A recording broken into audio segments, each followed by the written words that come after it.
हजुरहरूलाई मेरो जय माटो जय देश र शरम संस्कृति पार्टी जिन्दाबाद।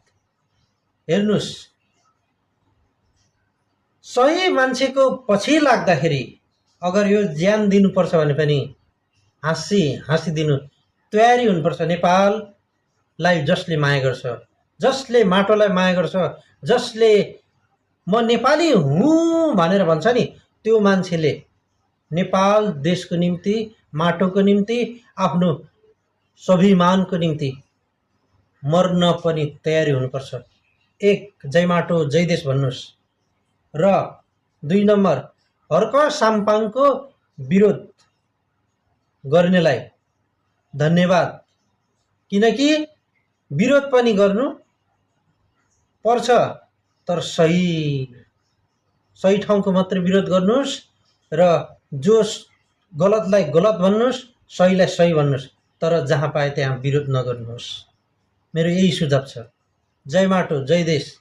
आज हाम्रो देश नेपालले जय नपाउनु, कति भ्रष्टाचारीलाई मात्रै भोट हाल्नु।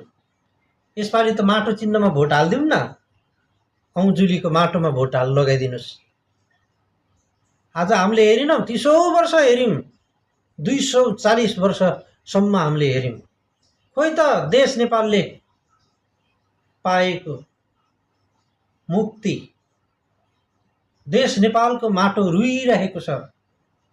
त्यही भएर त त्रिशुलीमा 2-2वटा गाडी फँसेको छ। कोही छ निकाल्ने?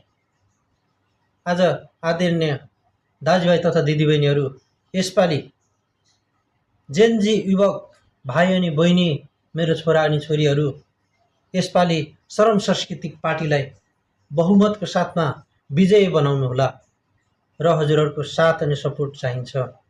र जय माटो जय देश, जय माटो जय देश।